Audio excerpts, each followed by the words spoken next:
Okay, we're in section 7.4.1. This is the related Sage code pertaining to this section of the notes.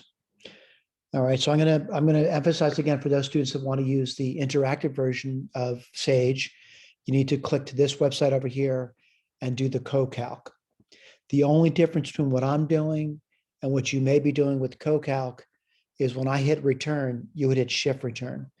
If for whatever reason you're having big issues with getting things to work, you should come by during office hours where we can discuss this one-on-one. Our goal is to prepare you to move forward educationally.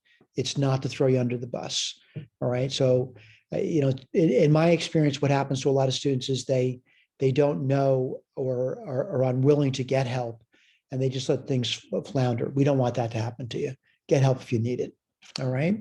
So we're talking about Sage. It's optional. Although I will say, although it's optional, if you're thinking about moving into a STEM-related career, you're going to have to learn a computer algebra system. Now, whether it's Sage, Mathematica, MATLAB, or whatever, you need to learn a computer algebra system. The reason I like Sage is you can install it on your computer free of charge. The other reason I like it, it is widely used all over the world. Right? You go to any major university, they're going to have a user a base using Sage to do mathematics. And when I mean mathematics, serious mathematics. I'm not talking about doing additions and subtractions, multiplication, divisions, whatever, serious things. All right. So I'm going to go to my terminal and I'm going to type this stuff in. Reset. We've been doing this for some time. And then I'm going to make X a variable. This stuff would only make sense if you've been paying attention and doing work. All right. So what's the next thing? Well, I'm going to copy paste this now. And I want to tell you what this thing says. It says the limit of the function 1 over x minus 1 minus 2 over x squared minus 1 as x goes to 1. Now, it says there's 1/2. Now, my question is, does that look familiar to you? So let's look back over the notes. And, I'm wondering, is it in the notes? Did we do this by hand? Did we do this by hand? Now, if we didn't do it by hand, did we do something similar? Who knows? Well, I noticed that this one over here is a very similar problem. Super similar. All right. Now, when I say super similar, what's the difference? Well, this is x minus 1. That's 1 minus x. This is x squared plus 1 minus x squared. And the numbers on top are different. So it's similar. I'm not saying it's the same. But let's go back over the notes. I'm kind of scrolling through it. Again, I'm scrolling through the notes. Hopefully you've studied the material before you got to Sage. We really do hope for that. We're hoping that you're willing to put the time and effort in that's needed to do well. All right. Now, when I say needed to do well, if you're doing little to no work, you're going to get little to no benefit from this class, or for that matter, from any class you're taking at Essex or any other school. All right. So scrolling back over it, scrolling back over it, scrolling back over it. And someone says, oh, it's so much work, I can't get through it all. We're trying to encourage you to do work, by the way. We really are. And work is going to take a considerable portion of your educations. You're going to do a lot of time and effort in here. All right. Again, I'm scrolling back over. Scrolling back over.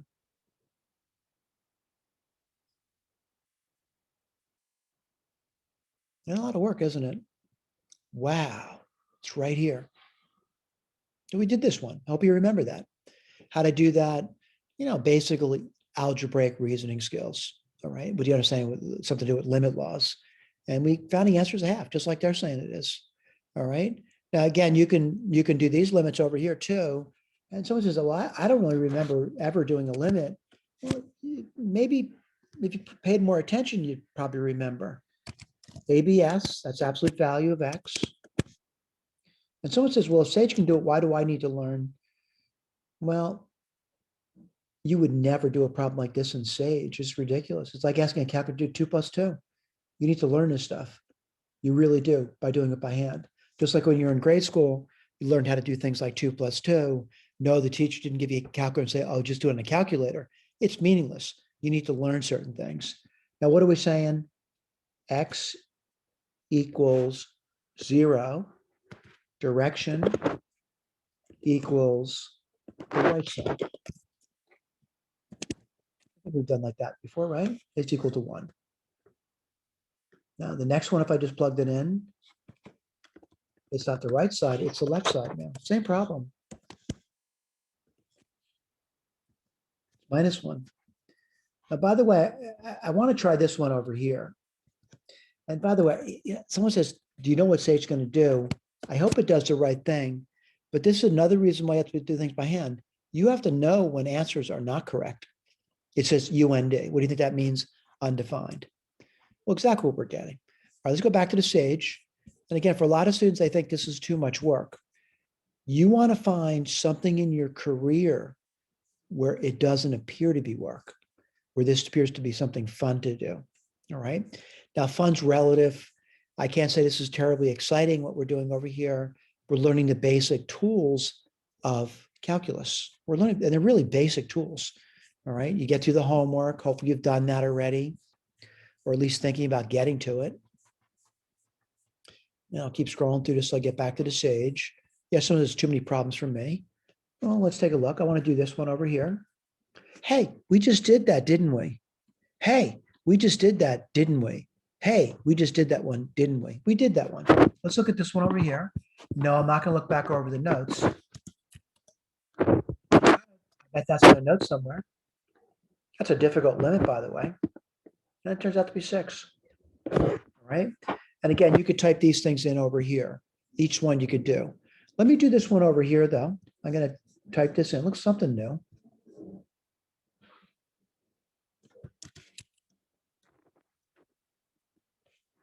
Gives me a graphic primitive there. Now, I do want to scroll back over the notes again. I know this is tedious for some students to actually think about moving back and forth over the notes and looking for a picture or a problem that looks sort of like that one. That's right over here. Right? I want to go back and I want to emphasize, we just did this. We just graphed it. And I want to point out what we graphed. We graphed, I'm looking at over here, x squared plus 4x. I'm seeing that there. Over the square root of x cubed plus x squared. I see that over there. We did the, from -2 to 2. I want to take looking at my graph over here. It looks like they're going from about -1 up to 4. I'm going to change this now. I'm going to do -1.1. And I'm going to put, I'm sorry. I'm doing the x's, right? And yeah, you're going to learn x max. Let's see if we can same picture that guy got. I'm going to say 4.5. I'm going to do y min. Remember, if you make a mistake, nothing's going to happen. What's y minimum over there? I'm going to say about -10. And the y max. And again, I'm looking at my notes. I'm not making this stuff up. And it looks like it's going to about 10 there. All right. Yeah, maybe 9. Well, you know what? I'm getting a better picture now. I'm seeing this picture there, that picture. It looks pretty good. All right. Again, I'm trying to learn. Now, by trying to learn, what you're going to do is you have to start to experiment. It's almost like you're learning a language and you're experimenting. What if I did this with the word or that with the word? Would it make sense to someone else? I don't know, but you got to try these things. All right. So what I want to do is I want to, basically see what the question was for this over here. And again, I'm learning. That's what I'm doing. I'm trying to learn. All right. So it says over here, find the limit if it exists. All right. So I'm gonna clear my screen. And I'm going to type this in now. I'm going to type the function in. I'm going to say f of x is equal to, the reason I like defining the function. So what's it equal to? The top is x squared plus 4x. Whoops, I can't do that, right? That would give me an error. It can't hurt to have errors. Divided by the square root. I'm just looking. That's x cubed. I'm trying to learn. And we're trying to encourage you guys to learn as well. All right. Now, what do they want to do? The limit. This over here, limit. Whoops, I typed it right? I think we've done limits before, right? F of x. Well, I'm just going to type in x equals 0, and then I'm going to try to understand what it gives back to me. It says it's undefined. Right? It doesn't exist, so to speak. Well, let's try from the left and right. And I'll put direction down. Whoops, so I put that down. No. It says it's 4. Let me do left.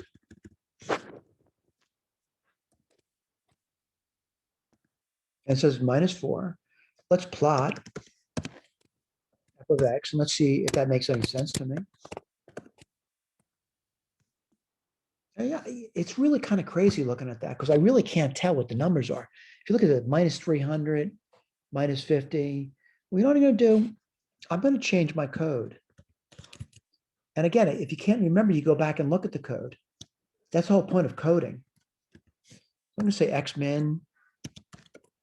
I'm going to say 1. I want to say close to 0. X max. I'll say 1. Y min. I don't know. I notice the limits, 4, -4. So I'm going to say 5, -5 and 5 then, okay? And again, if you've been studying, whoops, I said -5, right? 5.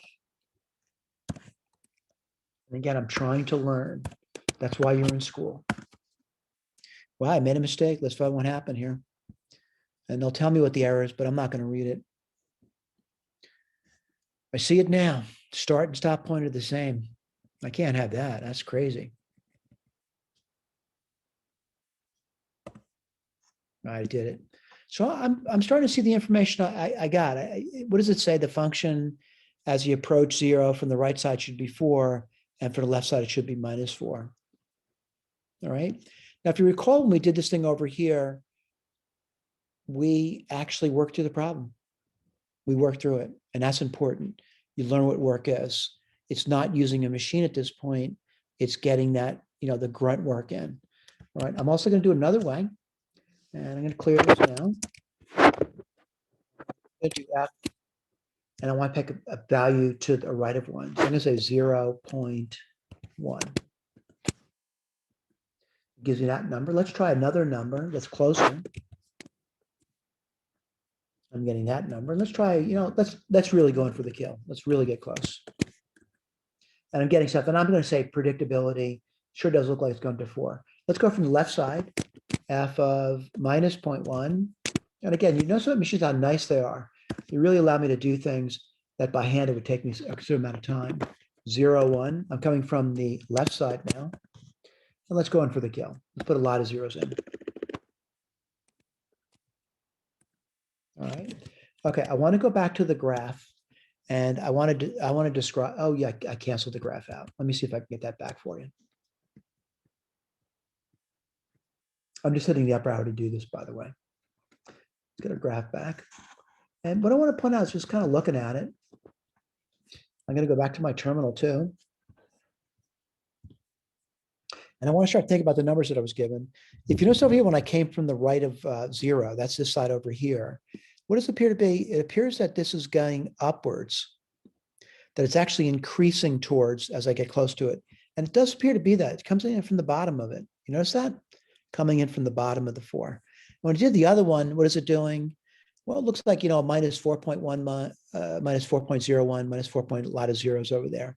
Coming in from the bottom of it or under it. And it certainly does indicate that. All right.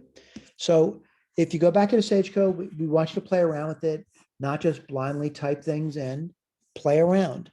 The point of using tools is to be playful with those tools, to see what you can create from those tools, right? Like if you had a hammer and nails and some wood, make something, all right? So make something, even because it looks crude and ugly, you've made it, take some pride in it, right? So over here, basically some pretty simple problems over here. And certainly we would love for you to take a look at that, play around. For example, you might look at this one over here. We've done this one. You may say, so I wonder, can I do that in Sage? And I think you can. I really do think you can. Could you do this one in Sage? Yes, I do. But again, we're trying to get you to do things by hand. Trying to get you to do things by hand. It's so important you do things by hand. All right. So what are you going to do?